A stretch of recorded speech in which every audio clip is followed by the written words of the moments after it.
என்ன ஃபார்மேட்டா வேணா இருக்கட்டும், எனி ஃபார்மேட், எங்க வேணாலும், உக்ரைன், ரஷ்யா, அமெரிக்கா, இல்ல அதாவது ஜெலன்ஸ்கி அவர்கள், ட்ரம்ப் அவர்கள், புட்டின் அவர்கள், எனி ஃபார்மேட் எப்படி வேணாலும் இருக்கலாம், என்னவா வேணாலும் இருக்கலாம், பார்த்து பேச நான் தயார், நீங்க தயாரா, எங்க வேணாலும் ஓகே அப்படிங்கிற ஜெலன்ஸ்கி அவர்கள் தரப்பு ஸ்டேட்மெண்ட் வந்திருக்கு.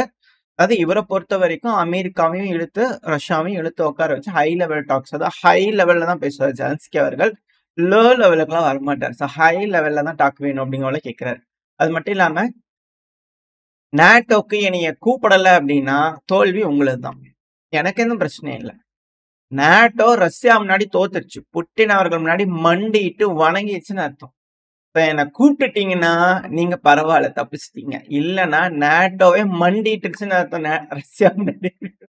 அதாவது இதை சொல்லி சொல்லி அது பாத்தீங்கன்னா யூரோப்பியன் அடுத்தது நீதான் ரஷ்யாக்கு, அடுத்தது நீதான் பிரேக்ஃபாஸ்ட்டுக்கு, அதாவது இந்த டைலாக்லாம் மறந்துடக்கூடாது பைடன் அவர்களோட காலகட்டத்தில் இருக்கும்போது. பிரேக்ஃபாஸ்ட்டுக்கு எஸ்தோனியா, அந்த சைடில் இருக்கிற நாடுகள், லஞ்சுக்கு வந்து பார்த்தீங்கன்னா போலாண்டு, டின்னருக்கு வந்து பார்த்தீங்கன்னா ரொமேனியா, இந்த சைடில் இருக்கிற நாடுகள்லாம் எழுதியிருந்தார் இல்லையா. ஸோ இது போல வந்து பார்த்தீங்கன்னா புட்டின் அவர்கள் அந்த மாதிரி அடுத்தது ஒரு ஒரு பிரேக்ஃபாஸ்ட்டுக்கு ஒரு ஒரு ஆளை தேர்ந்தெடுத்துருவார், பார்த்துக்குங்க அப்படிங்கிறது போல இவர் தரப்புன்னு சொல்லக்கூடியது தான். இது வந்து கண்டினியூஸாக இருக்கிற விஷயம். இது கொஞ்சம் மாடிஃபைடு வெர்ஷனாக வந்து பார்த்தீங்கன்னா இப்போ வருது. முன்னாடிலாம் வேம்பயர் ஒன்லாம் கம்பேர் பண்ணி பேசினாங்க, இப்போ கொஞ்சம் மாடிஃபைடா வந்துகிட்டு இருக்கு. அவ்வளவுதான், நீங்க தோத்துட்டீங்க, ஒத்துக்கோங்க, நீங்க வந்து இதாயிடுச்சு அப்படிங்கிற ஜெலன்ஸ்கி தரப்பு வந்துகிட்டு இருக்கு. எது எப்படியோ, ஆனா யூரோப்பியன் யூனியன் உக்ரைனை கைவிடுற மாதிரி இல்ல. 2027 வரைக்கும் எங்களோட டெம்பரரி ப்ரொடெக்ஷன் வந்து பாத்தீங்கன்னா உக்ரைனுக்கு எக்ஸ்டெண்ட் பண்றோம் அப்படிங்கிறது போல யூரோப்பியன் யூனியன் தரப்புன்னு சொல்லிக்கிறாங்க. அதாவது டெம்பரரி ப்ரொடெக்ஷன் அப்படின்னா யூரோப்ல இருக்கக்கூடிய நாடுகளுக்கு ஏதோ ஒரு சிக்கல், அந்த நாடுக்கு வந்து ஏதாவது ஒரு நாடு போர் தொட்டு வந்துருச்சுன்னா இங்க இருக்கக்கூடிய நாடுகள்லாம் வந்து பாத்தீங்கன்னா உதவுறதுக்காக முன் வருவாங்க. அப்படி அது வந்து ப்ரொடெக்ஷன் அந்த வலைக்குள்ள உக்ரைனை கொண்டு வரும் அப்படிங்கும்போது 2027 வரைக்கும் உக்ரைனுக்கு வேணுங்கிற உதவிகள் யூரோப்பியன் யூனியன் நாடுகள் உட்காந்து கூட்டம் போட்டு செஞ்சு கொடுத்துட்டே இருப்பாங்க. இப்ப அந்த வகையில வந்து பாத்தீங்கன்னா 2027 வரைக்கும் இன்க்ரீஸ் பண்ணிக்கிறாங்களே. இப்ப முதல்ல ஜெர்மனியில தான் மண்டையில பெருமளவுல தொகையை கட்ட போறாங்க. எனக்கு ஜெர்மனி முழுசும் முடிஞ்சதுக்கு அப்புறம் தான் மற்ற நாட்டுக்கு போவாங்க. இப்ப ஜெர்மனி கிட்ட வந்திருக்கிறார் இல்லையா ஜெலன்ஸ்கி அவர்கள், சும்மா வெறுங்கையெல்லாம் போக முடியாது இல்லையா. ஸோ அதனால அந்த இடத்துல ஒப்பந்தங்கள் கையெழுத்திடப்பட்டிருக்கு. அதுவும் ஜெர்மனியோட டிஃபென்ஸ் மினிஸ்டர் பிஸ்டோரியஸ் அவர்கள், உக்ரைனோட டிஃபென்ஸ் மினிஸ்டர் உமர் அவர்கள், ஸோ இவங்களாம் உட்காந்து அக்ரிமெண்ட்ல சைன் போட்டிருக்காங்க. ஜெர்மனி தரப்புல வந்து பாத்தீங்கன்னா எந்த டீட்டெயில்ஸும் சொல்லல, சைன் பண்ணிருக்கிறோம், ஒப்பந்தங்கள் கையெழுத்தாயிருக்கு, 5 பில்லியன் அளவுக்கு ஒப்பந்தங்கள் கையெழுத்தாயிருக்கு அப்படின்னு சொல்றாங்க.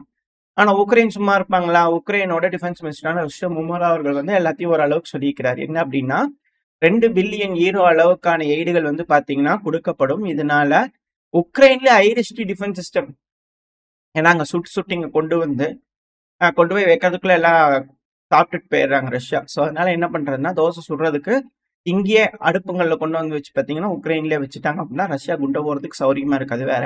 பட் இருந்தாலும் அடுப்பு இங்கே இருக்கிறதுனால ஆன் பண்ணி தோசையை சுட்டு கொண்டு போய் ஃப்ரண்ட் லைன்ல வச்சுக்கலாம் அப்படிங்கிற ஒரு யோசனையில இருக்கிறாங்க உக்ரைன் தரப்பு வந்து. இதுக்கு அக்ரிமெண்ட் சைன் ஆயிருக்கு. அந்த அளவுக்கு ப்ரொடெக்ஷன் அப்போ யூரோப்பியன் யூனியன் கொடுக்க போறாங்களா? டெம்பரரி ப்ரொடெக்ஷன் எக்ஸ்டெண்ட் பண்ணியிருக்காங்க அப்படின்னா இன்க்ரீஸும் பண்ணுவாங்களா அப்படின்ற கேள்விகள் இருக்கு. ஏன்னா ரஷ்யா உக்ரைனுக்குள்ள இருக்கக்கூடிய எந்த பகுதிகள் வேணாலும் தாக்குவாங்க. ஸோ அப்படி தாக்குறாங்க அப்படின்னா எந்த பகுதியில உங்க ஃபேக்டரி ஓப்பன் பண்ணுவாங்க? ஓப்பன் பண்ணாலே அதிகமா எலக்ட்ரிசிட்டி இருக்குன்னு தெரிஞ்சனால அந்த இடத்துல அடிக்க போறாங்க ரஷ்யா. ஸோ இது போல சிக்கல்கள்லாம் இருக்கு. ஸோ இதுக்கு தான் சீஸ்ஃபயர் வேணும்னு கேட்டு எல்லாத்தையும் ரெடி பண்ணதுக்கு அப்புறமே இந்த பகுதியை நீங்க அடிக்கூடாதுன்னு சொல்லிட்டு ஏதாவது ஒரு அக்ரிமெண்ட் போடுவாங்களா என்ன எதுங்க தெரியல. ஆனா இப்ப பேச்சுவார்த்தை வந்து பாத்தீங்கன்னா ஜூன் மாசத்துல வச்சுக்கலாம் அப்படிங்கிற லாவ்ரோ அவர்கள் தரப்பு ஸ்டேட்மெண்ட் வந்திருக்கு. அதுவும் இஸ்தான்புல்ல தான். கெலாகா அவர்கள் சொன்ன மாதிரி இந்த ஜெனிவால எல்லாம் இல்ல, இஸ்தான்புல்ல வச்சுக்கலாம் அப்படிங்கிற ஒரு ப்ரொபோசல் வந்து பாத்தீங்கன்னா ரஷ்யா தரப்பு வந்து வச்சுக்கிறாங்க. இது ஏத்துக்கிட்டு தான் ஆகணும், வேற வழி இல்லை, வேணும்னா அங்கதான் போய் ஆகணும். இல்ல வேற ஏதாவது நடக்குதா, இல்ல இவங்க தரப்பு வந்து ஏதாவது சொல்ல போறாங்களா என்ன எல்லாம் வெயிட் பண்ணி பார்க்கலாம். ஜெலன்ஸ்கி அவர்கள் பேச தயார்னாரு. இப்ப லேவரோ அவர்கள் வந்து பாத்தீங்கன்னா டேட் சொல்லிக்கிறாங்க. ஸோ வெயிட் பண்ணி பார்ப்போம். ஜூன் 2 வந்து பாத்தீங்கன்னா மீட்டிங்க்கு ப்ரொபோசல் வந்து இருக்குது. ஸோ வெயிட் பண்ணி பார்ப்போம் என்ன மாதிரியான முடிவுகள் உக்ரைன் எடுக்க போறாங்க, இந்த பேச்சுல என்ன மாதிரி டேர்ம்ஸ் ஒத்து வர போகுது, அடுத்த கட்ட நடவடிக்கைகள் ஏதாவது சுமூகமா போகுதா என்ன ஏதுங்கிறது பார்க்கலாம். ஏன்னா பிரிசனர் எக்ஸ்சேஞ்ச் நடத்ததே பெரிய விஷயம், தொடர்ந்து பேசுவோம் அப்படிங்கிற முடிவுகள் எடுத்திருக்காங்க. அதிக அளவுல வந்து பாத்தீங்கன்னா பேசுறதுக்குன்னே வந்து பாத்தீங்கன்னா தனியா பர்மனண்டா ரெப்ரஸன்டேட்டிவ்லாம் அலோகேட் பண்ணிட்டு இருக்காங்க உக்ரைன் தரப்பு வந்து ரஷ்யா தரப்பு தான். இதெல்லாம் ஒரு பாசிட்டிவ் சைன் தான். ஏன்னா இத்தனை நாள் பேசாம பிடிக்காம இருந்தாங்க, பேசிக்கிறாங்க அப்படின்னாலே எஸ்கலேஷன் கொஞ்சம் கம்மியா இருக்கு அப்படிங்கிற புரிஞ்சுக்க முடியுது. ஆனா பார்த்தா அப்படி தெரியலீங்களே அப்படிங்கிறதுல இருக்கு. பட் இருந்தாலும் வெயிட் பண்ணி பார்ப்போம் ஜூன் 2க்கு மேல என்ன மாதிரியான பேச்சுவார்த்தைகள் மூமெண்ட்ஸ் எப்படி இருக்கு அப்படிங்கிறது பார்த்தலாம். அடுத்தது யூஎன்ல வந்து பாத்தீங்கன்னா இல்ல, அதுக்கு முன்னாடி ஸ்வீடன்ல வந்து பாத்தீங்கன்னா ரஷ்யாவோட எம்பசி இருக்கும் இல்லையா, ஸோ அதுல வந்து பார்த்தீங்கன்னா, ட்ரோன கொண்டு வந்து பெயிண்ட்ட கொட்டி விட்டு போயிருந்துட்டு இருக்காங்க. ஸோ இது போல வேலைகள்லாம் செஞ்சுட்டு இருக்கிறதுனால ஏன்னா பெயிண்ட்டுங்கிறதுனால ஓகே. வேற ஏதாவது நடந்திருந்ததுன்னு வச்சுக்கோங்களேன், அது ரொம்ப சிக்கலாகும் இல்லையா?